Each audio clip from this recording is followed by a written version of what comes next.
জান্নাত জাহান্নামের মাঝখানে একটা জায়গা আছে, জায়গাটার নাম হলো আরাফ।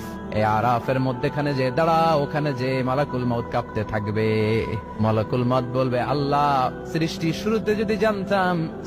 শুরুতে যদি জানতাম সবাইকে মৃত্যুদান করার পরে, রূহ কবজ করার পরে আমাকেও মরতে হবে, তাহলে এই কঠিন দায়িত্বের ব্যাপারে আপনার কাছে ক্ষমা চাইতাম।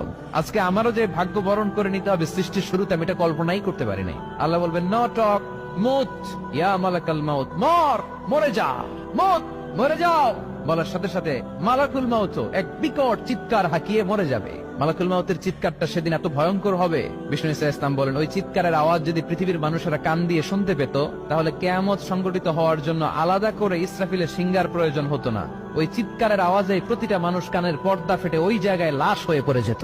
এবার ডানে বায়ে সামনে পেছনে উপরে নিচে কেউ নাই, একজন ছাড়া। জোরে বলতে হবে, তিনি কে?